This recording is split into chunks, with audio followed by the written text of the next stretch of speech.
Hey everyone, before we jump into this intense story, make sure you hit that subscribe button for more gripping tales like this one. The front door slammed behind me, its echo ripping through the stillness of our quiet suburban home.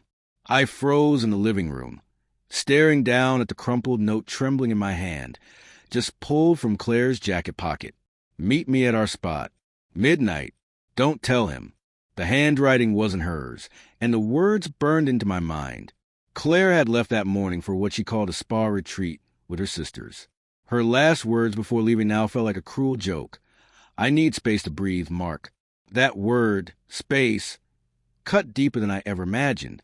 6 years of marriage suddenly felt fragile, like glass on the verge of shattering. I sank onto the couch, staring at the note as the grandfather clock ticked mockingly behind me. My mind searched for logic. Maybe it wasn't what it seemed. Claire was magnetic, naturally drawing people in.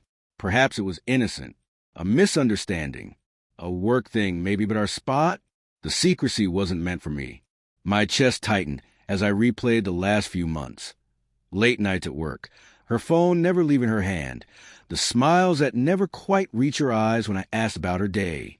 Little signs I'd ignored because I loved her too much to believe betrayal was possible. I poured myself a drink, the burn of whiskey barely masking the ache in my chest. My phone buzzed. Claire, love you. I typed back, love you too, then erased it. My thumbs hovered over the screen. I wanted to confront her, demand the truth, but fear held me back. What if I'm wrong? What if I destroy us over nothing? Sleep was impossible. I lay in our bed, staring at the ceiling, her pillow cold beside me. The note rested on the nightstand like a ghost. By morning, exhaustion gave way to resolve. I needed answers. I called her sister Emily, keeping my voice casual. How's Claire doing? She's great. Emily said cheerfully. She's in yoga right now. Really relaxing. Yoga? My stomach twisted. That didn't explain the note. By noon, curiosity had consumed me. Claire's personal laptop sat on her desk, untouched. I hesitated, then entered her password, our anniversary date. The screen unlocked, and my world started unraveling. Her emails were spotless, but the browser history told a different story. Searches for hiding messages, temporary email accounts, hotels near Lakeview Park, our spot, the place where we'd once watched the sunset together, making promises that apparently meant nothing now. Next, I checked her digital calendar. Every late meeting aligned perfectly with nights I'd been working late or traveling. The truth wasn't loud. It was quiet, meticulous, undeniable. By day 3, I could barely function. Work felt meaningless. I tried calling her, clinging to any hope that her voice would explain everything. Hey, babe, she answered, cheerful as ever. How's the retreat? It's amazing, she said softly, finally finding some peace. Peace. The word hit me like a slap. I wanted to scream, to tell her I knew, but instead, I forced a smile she couldn't see. Miss you, I said. Miss you too, she replied. And in that pause, in that heartbeat of silence, I heard everything she wasn't saying. By the 5th day, I couldn't take it anymore. At dusk, I drove to Lakeview Park with a note burning in my pocket. The air smelled of pine and rain. The park was empty, quiet except for the low hum of crickets. And then I saw them.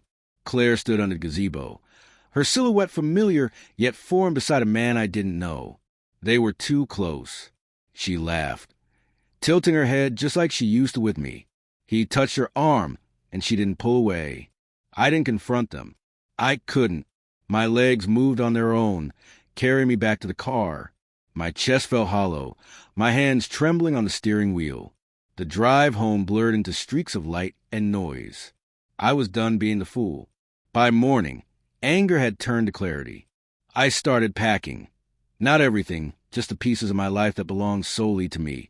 My books, my clothes, my dignity. Each box I taped shut felt like reclaiming a piece of myself. Finally, I wrote a note. Claire, I found your note. I saw you at Lakeview. You wanted space, and I've given it to you. I'm gone. I left it on the kitchen counter beside her favorite mug, the one from our first anniversary. When she returned, she'd find the note, the silence, and the ghost of what we once were. I rented a small apartment across town. Empty walls, a mattress on the floor, a window looking out onto nothing. But it was mine.